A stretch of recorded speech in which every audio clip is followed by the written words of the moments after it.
Hi guys, I'm Victoria Lee from Marshall Music. In the past, we have done a few artist interviews.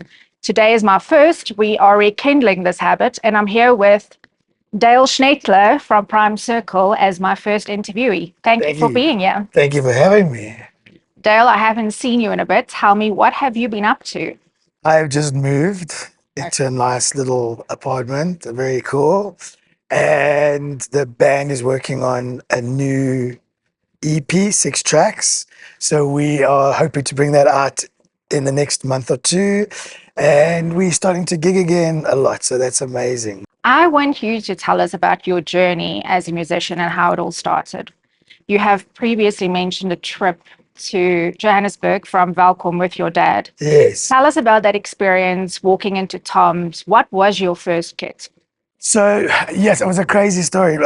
Obviously, my upbringing, we weren't a rich family, and so we didn't have. My dad was a musician as well, so we didn't have the money for equipment. But my dad had a rule with me, like anything I wanted in my life, if I saved up half, he would give me half. And coming from Valcom, it's a 3-hour drive to Joburg, and I worked in a butcher, and I was cutting meat and carrying the groceries to the auntie's cars, and then they would give me like a 2 rand tip and a 5 rand tip, and I saved all of that, and I saved up 1,500 rand. I was about 15 and a half, 16 years old, and my dad said, "Okay, cool, we can go to Tom's, and we're going to buy a Dixon Duke series." So I know obviously Marshall is now the agents for Dixon, which have brought out incredible high-end kits.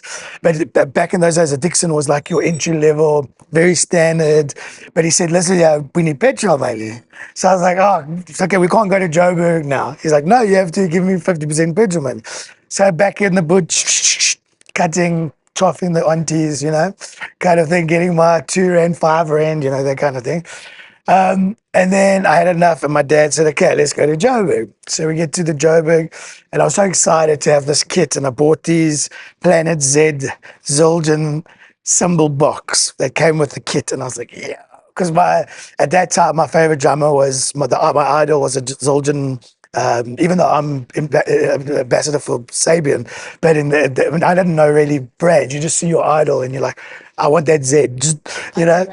And so yeah, so that basically got in the car. My dad's like, "You have to wait till we get," and I opened up every box. I basically practically set up. My dad had a Uno. How did you put everything into the Uno? It worked, and I sat at the back, opening the box, pulling it, like, "Yo, Dad, look at this symbol, it's shiny." And then I played on that kit for a while. The pedal broke, and my first pedal was a double Tama Comco double pedal. It was called a Tama Comco, and that was 3 grand. So I had to save another 1,500, and my dad saved, and then the petrol money, and then so the same cycle back to Tom's. But my dad also had a gear problem, so he was constantly buying. There used to be. So the apple doesn't fall far from the tree. No, yeah. So we'll drive shitty cars when we got the best. Yeah, Okay. yeah. So that's sort of how my journey started. Obviously, in a church band, because I needed a place to practice now, because neighbors moaning. So the church was the only place. And then my second kit was a Mapex, beautiful Mapex kit, old school, everything was solid. And then I sold that to buy a Yamaha Stage Custom, which is not a bad kit. It's still also entry, but I left a professional kit for. But when you're a kid, you don't really You don't know. understand. Yeah. Yeah. But we're definitely going to get into your kit a little bit later. I just want to stand on the part of how you started off as a musician.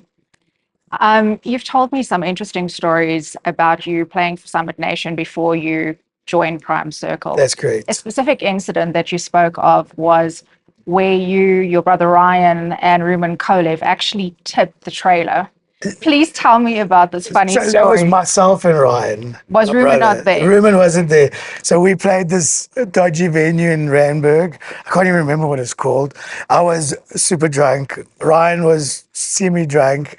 He had a caddy and I had a trailer. So we shared the gear. So obviously Ruben had the mixing desk, and I think he had the tops, and I had the bass pins, and my brother had or something like that. So we'd share the gear, and we're driving through, what's that area called? Northcliffe, and we drove over a circle. but we're so drunk, the trailer had flipped, but it's hanging on the chain. And I said, whoa, dude. I was also smoking in those days. And I'm like, dude, there's sparks behind us, man. Like, what the hell? My brother looks back. The whole train, we drove for about 400 meters up the road, literally to the point that every one came out of their house wondering what the hell's going on. Is this where the story comes from, where you're standing outside like 2 o'clock in the morning telling people they have lovely homes? Well, it was one lady. She came out in the car, and I was like, "Whoa, you got a nice." It was, I mean, a big house in North. I was like, "Yes, auntie, you got a nice house." Yeah, that was a crazy story. Nothing wrong with the gear. The trailer was kaput, but we fixed it. Couple of hammers and So, as beatings. glamorous and as interesting as the life of a musician might sound, what are the pitfalls that young musicians might encounter, and what advice would you have for them? The industry is very selfish. The industry is very me, myself, and I. So in an arrogant way, and I don't mean it in an arrogant way, but like Prime Circle's been like a top shark in the water, and we've been swimming at the top. And not saying we're not allowing the others above, because there has been Spookforce become now the biggest band, and this Folk of Police Car became they're still a massive band, and so a lot of bands have risen. But I had seen like a lot of festivals and stuff, because of the crowd pulling, they would always book the same. It would always be us, just Ginger Parlotones, and not room for the up and coming bands that are younger, better looking, better bodies, that kind of stuff. So I found that the industry is a bit of a self-consumed industry, and it's a tough industry. So it's basically survival of the fittest, if that makes sense. And I think, coming from the background of the 19 years in a band, but we've been treated like royalty all these years, and we've been fortunate with Marshall Music, and I mean, I haven't really had to ask for anything in my life. It's always been like a sponsor or a really insane good discount. But I suppose that's not the case for the average musician. Exactly. So that when I say it, coming back not from the selfishness, it is hard for your up and coming artist. I get phone calls from a lot of parents going, "My son wants to be a drummer. What do I do? Where do I get him started? I don't want to spend money on a drum kit." And then, I started the hard way. Let your kid start the hard way. If he really wants it, let him do a day job. Wash your car every Saturday for $150, and you don't have to wait for him to save up to buy his first drum kit, because things are very expensive these days. But just to see he's willing to take that initiative of getting out there, like, "Dad, I'm really trying, but I'm just never going to have enough money for my drum kit." Sure. Do you get where I'm coming from? Yeah, I do. But is there anything besides how the industry works? Like, if you had to sit down with a young drummer besides that, what would you advise him to focus on? Business. The business aspect. Yeah, business, finding your way of not underselling yourself, not undermining yourself, being rehearsed, being practiced, being professional, being on time. Be different to any other drummer. Uh, you want to be the one drummer that every band wants. Because So stand out. you stand out, definitely, but you also need to be good, because there's always going to be a better drummer. There's always going to be a better looking drummer. There's always look good. Be like everything I just mentioned. Like, know your place in the band. Don't. I mean, I got fired from Corin Zoid because I was overplaying. And to this day, she still comes to me, "I can't believe I fired you." Every time I see her, and I was like, maybe it was meant to be. Maybe I was meant to be in Prime Circle and not Corin Zoid. Like, as amazing woman as she is, it was I messed that up, not her. Yeah. But you followed a different path and it turned out well. Yeah, I was fortunate. I was very, very fortunate. So you would be inspiring youngsters to become drummers. Where do you draw your inspiration from? Who do you listen to? So currently no one, but my idols were Tommy Lee from Motley Crue, Travis Barker, Blink-182, Simon Phillips from Toto, obviously, the Picaro brothers from Toto, the original drummer. I would say Mike Portnoy was a big influence to me from Dream Theater, and then he went on to I think Avenged Sevenfold, if I'm not mistaken. He was a he. I was always into the harder metal bands, Yes, I've noticed. and I heard you play that quite a few times. yeah, and like I always wanted to be in a Papa Roach band or like something. So I put a band together called Soul Proxy. Nothing ever materialized. We got a record deal, and we thought, yay, I've we're actually heard gonna a lot about Soul we're Proxy. gonna be famous. And we were signed to Peter Lacey from Musketeer Records, the same guy that put Cedar in with Wind Up Records, and he promised us Wind Up, and then blah blah blah. 2005, Cedar asked me to join them. I was like, dude, I've got a band, man. We're gonna be just as famous as you guys. Which was not the case, unfortunately. Like we well known in this country and certain parts of Europe, but we're not massive like they are in the States. You know what I'm Yeah. saying? In certain parts of Europe, kind of vibe. So I've been to quite a few of your gigs, and you are a very enthused and energetic drummer. How do you keep that energy the same through all the years into every gig? What do you do to maintain that level of energy? The energy level is passion. Like I love attention, and and I love people watching me. And if they're not watching me, my Make sure they stick's gonna do. be higher. I'm gonna stand more. I'm gonna spin sticks more. So it's a showmanship. Like Tommy Lee, like I said, is one of my biggest inspirations. He was doing the roller coaster. He was doing, all these things standing out from. He had women dancing around him. Anything Keep it to like that, would attract. Well, not anymore. I'm a grown man now. I'm an adult, and so I basically just inspired on the tattoos are from Tommy Lee. He's an entertainer, obviously double my size everywhere, but maybe triple some other places. But yeah. Anyway, so but that's kind of the inspiration I wanted. Like I wanted to be the rock star he is, live in the big houses and the cars and the women and the drugs and but now it used to be sex, drugs and rock and roll. Now it's purely rock and roll. well, that's not a bad thing necessarily. Yeah. So being a gigging musician for over 20 years, this must have 30 taken years. 30 years. It 30 must have years. taken a real toll on your body. I know you have spoken about a little bit about carpool and stuff like that. Yeah. Please take us through that. So what I noticed was being a alcoholic in the past or being a big drinker in the past, a lot of it was formed from the alcohol abuse. So now being sober, obviously for 2 years, I actually don't suffer from those pains. So that's resolved completely. Yeah, ironically, like it's a weird thing, but also at the same time, Prime Circle's chosen not to gig 18 shows a month anymore. We've chosen we'll do between 6 and 8 a month, and that's sort of like our draw card. We also some of the guys are in their 50s, just saying. Or maybe all of them on their 50s. I don't know, except me. And I think Gavin's 47 now. But like you get to that stage, like, there's only so much you can travel. I mean, December we Yeah, just did 10,500 kilometers driving. That's that's a significant. normal tour for us.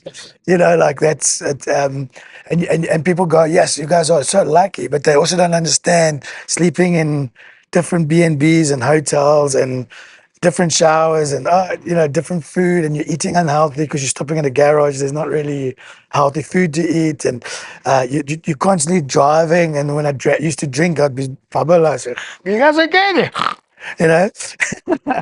But yeah, but you just got used to it, and now I don't crave it. I don't crave driving more than 2 hours. You've done your bit. I've done it. Yeah, I've done it for 19 years. So and 10,500 Ks every December, and every June. I can imagine this must have affected your personal relationships as well, being a traveling musician. It did. It did. Obviously my first wife. I've married 3 times. um, First wife was more. We both traveled a lot. So she was a business analyst that went to Singapore a lot, and the story obviously was when I hadn't seen her for a year, and I going on my way to Europe, and she's coming back in South Africa, and we had a glass between us. And I think that was our tying point. We're like, we haven't seen each other for a year because I'm a month on tour, Yeah. and she's a month on business trip, then I'm a month on tour. So that didn't work out. The second marriage was more me traveling a lot and being in bars the whole time and drinking and partying, and but nothing cheating, no ugliness or no, it was just wrong time, wrong place, kind of thing. And then third marriage was just a rush. All right. Yeah, it just rushed So this has things. also led you down other avenues, your DJ dream. Please tell Yes, us a bit about DJ Bandit Beats. How did yes. it start? Where are you DJing? Yeah, so I'm very busy with that. Like, I actually turn down sometimes 3, 4 gigs a week because it's just crazy. So it started with Ross leaving the band, and we weren't sure if we are gonna carry on with a new singer or not. And I needed to do things. Obviously, those that don't know, that Vicky was helping me a lot through my recovery, through bookings, through so thank you for that. Um, and yeah, I just got cut full of doing covers and being sober and playing to drunk people and Ross, man. Hey, dude, there's Google, man. You must just Google it, just type it in. Yeah, I was tired of doing that. And the DJ thing, everyone leaves me alone. I act as if I'm super high on coke. Like, yeah, man, fuck, you're cool. You know, I really hope we can edit that out. We're not. but yeah, I love the DJ thing. It's my little 3 hours on my own. I talk to the crowd, I entertain the crowd. Like you said, I'm an entertainer. I got my own mic, so that's a problem.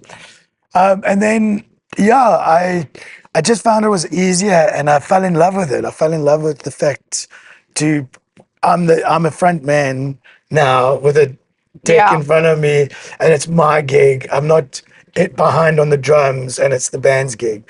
So I think that's more for me was more of a fun I wanted thing. to ask you about your DJ decks, but as well as the drum kit that you prefer to use for your shows. Tell us So, about that. so live, obviously, with Marshall Music, I'm endorsed by DW. So I play DW Collector Series, black drum kit, beautiful, insane sounding kit, and Sabian cymbals, also through Marshall Music, and Vater drumsticks, also through Marshall Music, Thank you, Marshall. and Evans, also through Marshall Music. And yeah, so that's the list of the drumming gear. And then Roland, obviously, I'm ambassador for Roland. So I play SPDX Pro, which is a sampling unit, which is amazing. We do acoustic sets where I have a little kick pedal with the sample in front of me, and it's a nice little setup. It's beautiful, intimate storytelling Prime Circle show. And then DJ decks, I'm actually ironically an ambassador for Pioneer. So I play on a set of XTJ XZs. It's a 4-year-old deck, but it's still a high-end DJ deck. I love it. I'm currently looking at getting 3000s, but obviously got to work on the sponsorship there a little bit. Got to spin more decks. And yeah, so that's pretty much my setup. Obviously, Audio Technica, Pro Audio have been good enough to give me my headphones, and yeah, and obviously they do Pioneer as well.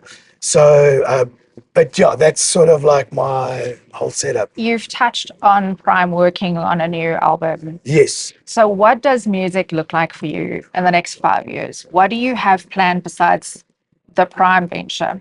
Where do you want to go with your whole DJ thing? Do you have other plans? Yeah, I obviously with Prime Circle, it's been my life. They've been my family for 19 years. But at the same time, I've made it easier for myself. So I haven't put all my eggs into One Prime basket. anymore. So obviously, 3 years ago, maybe 4 years ago, I sold my studio. I didn't want to do production work anymore. I was done. I sold everything. I said, this is because all I did was eat, sleep, drink Prime Circle. Every single day in studio writing 40, 50 songs that one will get used that we knew would be, not saying Yes. I wrote Prime Circle song, I co-wrote with the Yeah. guys, don't get me wrong. I'm not like some people that go, hey, I wrote the song for the band. Meanwhile, they forget that the guitarist came up with the hook line, or they forget that the drummer came up with the Yeah, it's a vocal hook team line. effort. Yeah, it's team effort, it's co-writing. And yeah, I was burned from music for 3 years. I didn't want to touch an instrument. I didn't want to pick up a guitar. I didn't want to. So the DJ thing gave me a new passion for music, to understand, like DJing's easy, but it's difficult. The difficult part is when you're in a club, you got to read the room. And if you can't read a crowd, then you're not going to get a crowd dancing. It's just simple. And I've seen it over and over with DJs where they want to go, and I'm an Afro house DJ, but it's a tech house party. And then So they do play. you have multiple sets ready that you could pick from? Yes, so Okay. you call it an open format DJ.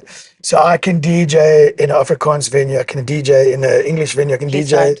don't. So I do. I DJ anywhere and everywhere. That's it's become part of my livelihood now. So I'll do like Bas van die Plaas into like a remix of Another One Bites the Dust, but all dance obviously. Then I'll do a Sunday Afro house session where I'm the only white guy in the room. Best feeling you've ever had. The soul of the dancing. That's a true With, story. I've had similar experience. with the Afro Yeah. House. And obviously I don't drink, but I'll get a bottle of Hennessy, and I'll get and they're like it's the funnest parties I've ever had is the Afro House parties. But then I'll do a tech house thing at a place called the Gallery where I'm just playing, and then I'll play like old school over 30s, which I played LARPers every once a month at the end of the month, where I'm still doing like Angel of Mine, like all the Old school stuff. 90s, 2000s.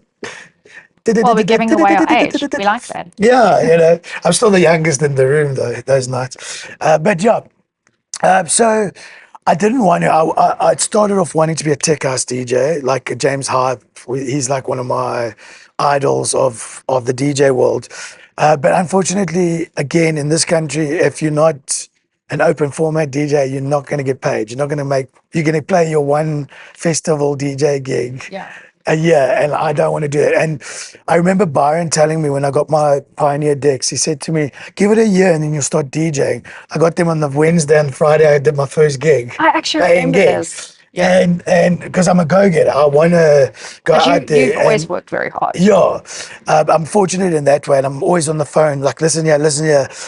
Book me this. I'll bring in 50 people, and 200 people will rock up. Like that. So I always give more than what I offer. Does that make sense? Yes. So always on time. Like I said, again, coming to the upcoming drummers or artists or musicians, same thing in the DJ world. Everyone's arrogant. Get out of the arrogance. It doesn't mean because you can spin and you can do your beat matching with your eyes closed, and people don't care about how fancy, because I started like that.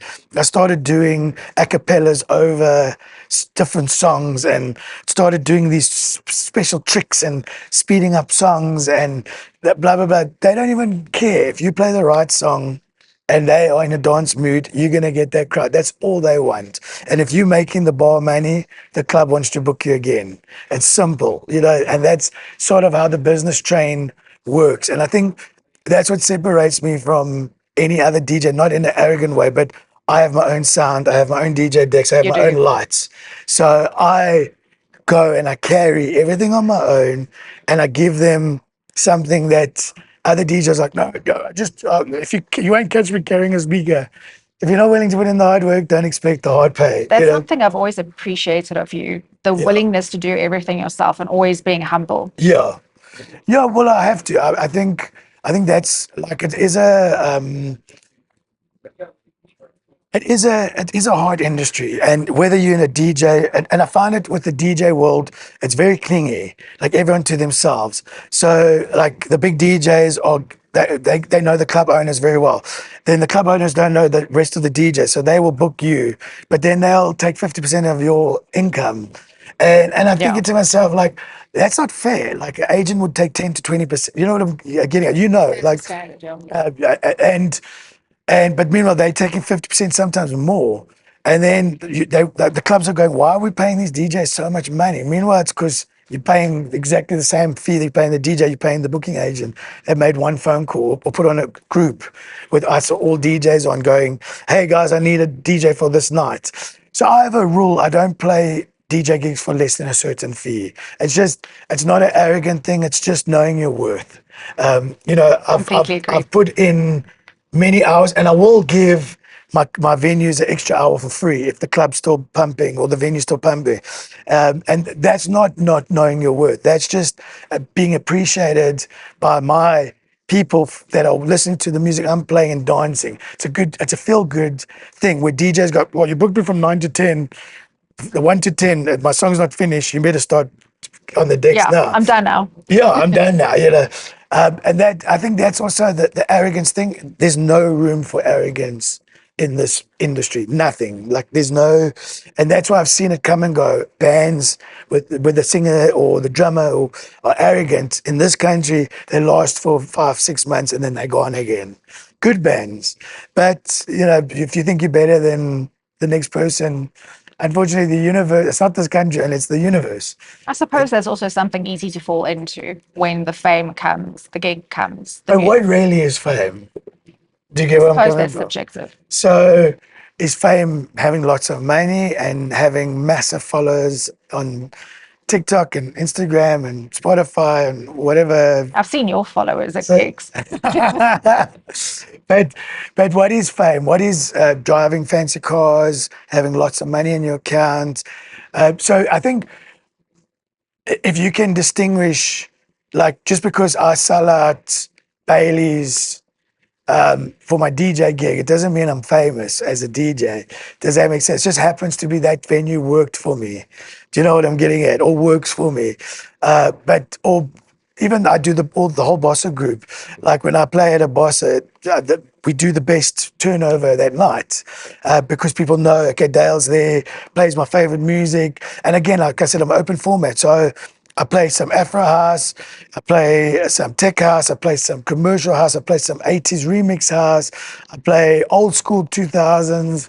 And it's a whole big, like, what's the word? Like catalog Yes. of different styles of music. And not every DJ will do that. There's a handful of that, you know, not saying I'm different and better. I'm just saying, you know, Well, you did say you have to be. but I have to be, yeah. Unfortunately, yeah. Dale, thank you so much for spending your morning with me. Thank you so much. Tell for me, having where can we reach you to book you as a DJ? Where can we go and see you? So those who don't know, Vicky has been my agent for almost 2 years and done a great job through the cover scene, through the DJ scene, through my drum J scene. That's when I played drums to dance music.